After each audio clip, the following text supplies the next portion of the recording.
5 years ago, if it was today, 5 years ago, I would have been a third-year associate at a litigation boutique here in downtown Toronto. I had just come back from maternity leave. I had a 1-year-old at home. My husband, my spouse, and I had just acquired a substantial mortgage on a pretty nice detached brick house in a not so nice neighborhood. That was 5 years ago. I was moving full steam ahead in a particular direction, and it's a direction that might be familiar to a lot of people in this room, a pretty conventional direction for somebody with my qualifications and my abilities.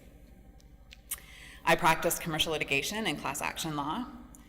I enjoyed my work, I loved my colleagues, and I had some really great mentors. Though I struggled, like we all do, with juggling the workload and home obligations and the stress, I didn't dream of stepping off the path. I wasn't miserable. Every day I took the streetcar and the subway to a nice new office in a nice new office building with a very nice view of the lake.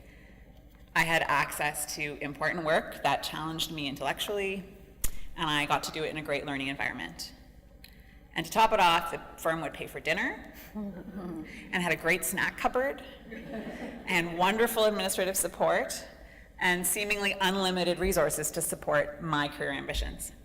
I felt pretty lucky. Today, I run a 2-woman litigation boutique in Halifax with a woman named Kelly McMillan, who I met 3 years ago. And compared to where I started, to call our little operational law firm at all is a generous description. We work out of a 600 square foot open concept office space in an old brick 3-story building in the north end of Halifax. We have no staff, so we answer our own phones, we make our own copies, and take turns running to Staples for office supplies. When one of us has to mail something, we walk to the pharmacy around the corner. And every 3 weeks we have a fight about who forgot to buy coffee. Our fax machine only works sometimes, and we can't figure out why. We think it's probably the wiring in the building. Because we have an open plan office, anytime one of us has to take a meeting or a phone call, which let me tell you lawyers do all day, every day, the other person has to wear noise-canceling headphones. It's really glamorous, guys. Last year, on no fewer than 5 occasions, I came to work and discovered a starling flapping around the office. And when the wind blows, and if you've ever been to Halifax, you know the wind blows, a fine mortar dust comes off the exposed brick walls. So we do a lot of dusting. I've traded my lakefront view for a view of the parking lot that's behind my favorite bar, the one where I met my spouse 10 years ago. But I have no regrets about these changes. You probably tell from the look on my face. My partner Kelly and I both identify strongly as feminists, both in our personal and our political lives. And the thing that we are most proud of and feel that is our greatest achievement is that by making the choices we've made, we've been able to reflect our commitment to equality in our practice. We each do hundreds of hours of pro bono or reduced cost work for women every year, and more particularly for women who face discrimination in our society because of their intersecting identities as racialized women, as survivors of sexualized or domestic violence, as women living in poverty, or as newcomers to Canada. These cases push us and challenge us to do our best and make all of the chilly, drafty office suffering totally worth it. We do other things to pay the bills, don't worry. And we are lucky to be able to make that arrangement work. We make, there's no question, far, far less money than we could have made if we had stuck to our more traditional career paths and continued to work for other people and do other work. But we are totally in control of our lives, and we are so happy. So when I was asked to do this talk, and I started telling my friends about it, I've never actually done something like this before. Mostly I tell other people's stories to a very different audience. I started wondering, what am I going to tell this room full of strangers about risk? And so I started asking them, what do you think the riskiest thing I've ever done is? And I bet you can guess what they said. Talk about starting your own law firm. That's the boldest, bravest, stupidest thing you've ever done. And it's funny because I didn't see it that way. And that's when I realized that risk is a truly subjective concept. And I started to wonder how that subjectivity might limit its usefulness when we want to talk about role models for women's leadership. When we think about risk as the existence of danger or the potential for negative consequences for taking a particular action, I think we have to acknowledge that the world poses different risks to different people. An action that would present clear and present danger to one person may have absolutely no consequences for another person. And I'd suggest that this distinction has to do mostly with privilege. And by privilege, I mean how certain immutable or inherent characteristics about you, me, like gender, race, socioeconomic status, or even your physical abilities and mental talents afford you either certain benefits or certain disadvantages. And so if our own frame of reference shapes what we experience as risky, it also shapes how we perceive the behavior of others. To hear Larissa talk about hurtling down a mountain at 140 kilometers an hour, I mean, that's like death to me, right? I don't think I need to use the word like, that's death to me. And I think this is something to watch out for, because it can intimidate us out of thinking that risk takers, or those we see as risk takers, have anything in common with us. And I think that often when we talk about risk, we talk about the behavior of risk-taking, which in part is a personality trait or a decision-making style. And I think that everything that the other speakers have said about pushing yourself to take more risks or to evaluate smart risks or to learn risk-taking behaviors is valid. I think that risk-taking has undeniable benefits. But I think it's fair to say that some of us are naturally risk takers. We're comfortable with uncertainty. We're comfortable with change. And others of us are not risk takers and value certainty and continuity over almost anything else. And probably in reality, most of us fall somewhere in the middle. I'm sure there's a good evolutionary reason for this. So when we talk about empowering women, should we glorify the risk takers? I would describe myself as a jumper. I tend, and people who know me can attest to this, to make big decisions quickly and to act on them quickly. And I think this personality trait plays into how I got from the 2012 me to the 2017 me in 5 years. I took relatively few, relatively large steps. I'm a gut decision maker. My mother will tell you that I've always been a gut decision maker. I now have a daughter who's a gut decision maker. I can tell you it's no fun. I love change. I embrace it. My mother, who's suffered through my personality traits her whole life, my whole life, will tell you that she has accused me sometimes of choosing change for change itself. She said that when I took her only granddaughter 2,000 kilometers away from her. But my personality is a product of my genetics and my experience. Some of my impulsive, risk-taking behaviors come from a healthy place, and if I were being perfectly honest with you, I'd tell you that some of them do not. So I'm not here to tell you to be like me. In fact, that would be totally antithetical to the point of what I've settled on as my talk, after much musing. Some of you may take a different approach to acting towards the same type of goals. You might take more time or more steps. You might make pro and con lists. You might engage in lengthy debates with your friends or loved ones. You might lie awake at night. You might make the same move that I made from point A to point B by taking more time, 15 years instead of 5, or more steps, 100 instead of 5 or 12. So here's my take. There's no virtue in risk-taking behavior alone. But there's no question that those of us on the daredevil side of the spectrum get more glory. We may even be more likely to be seen as leaders.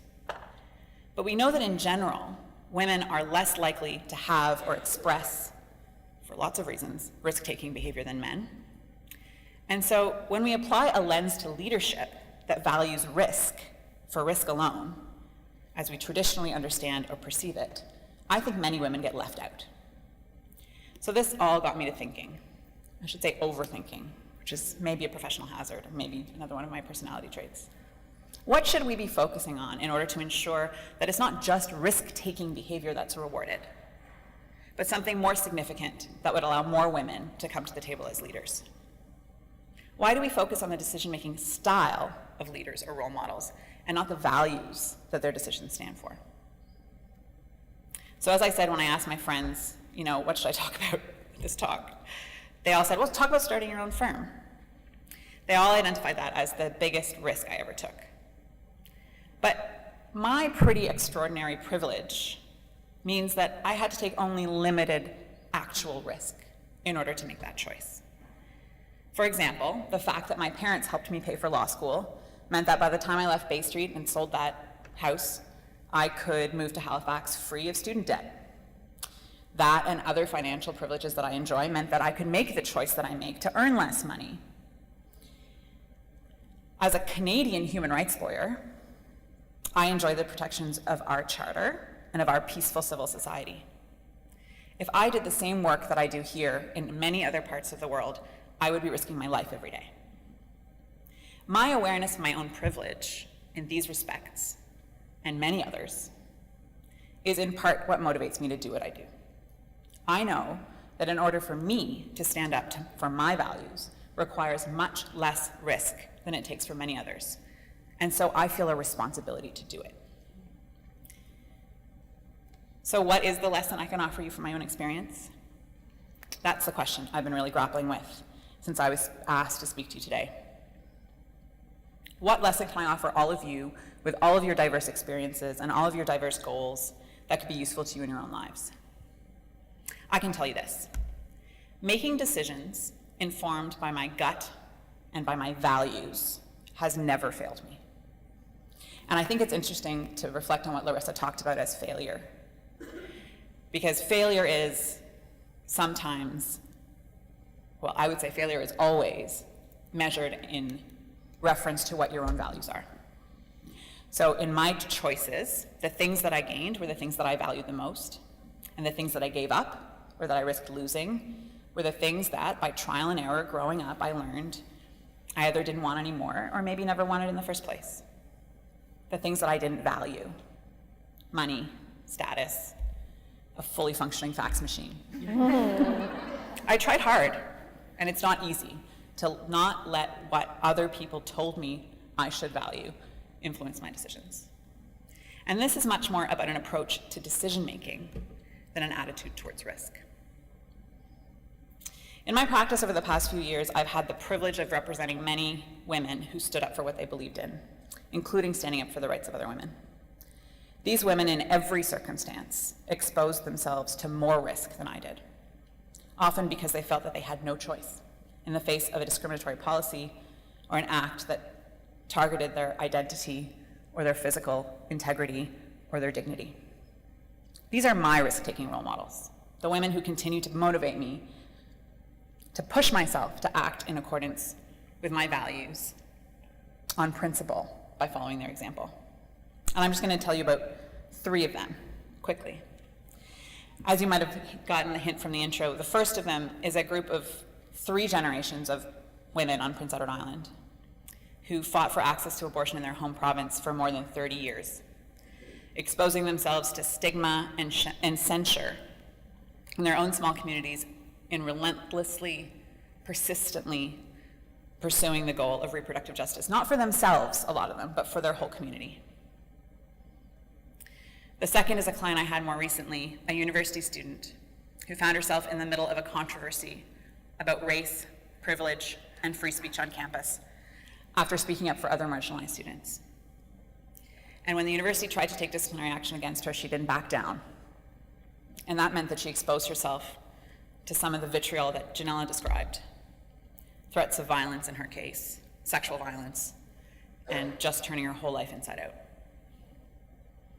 And the third is not one woman, but every woman I have ever represented who is a survivor of sexual assault or sexual abuse, and in particular, the ones who go on to tell their stories in public in order to hold their assailants accountable for their actions and all of the risks that that entails.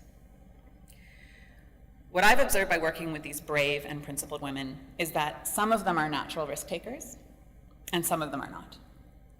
It's not personality or decision-making style that they have in common. Some are cautious in their approach, and some are bold.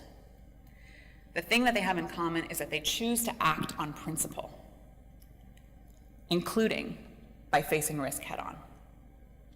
But the thing that I've admired the most about each of them is not whether or not they're willing to take a risk, but their awareness that something has to be done. So what's the thing that I want you to take away from all my ramblings about risk?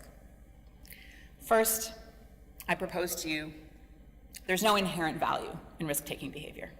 In fact, valuing one particular type or style of decision-making over another probably means that there are those among us who act quietly or incrementally on principle and are undervalued as leaders. A decision has meaning or value based on the principle that it stands for and not only the amount of risk that it entails to the decision maker. 2, for different people, acting on principle looks different.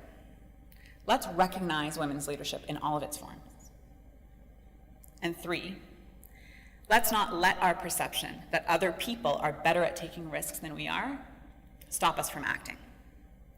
Let's think about how we can all make decisions that move us towards our values, both in the name of personal fulfillment, and so that, by the net effect of all of these decisions, we are lifted up together. Thank you.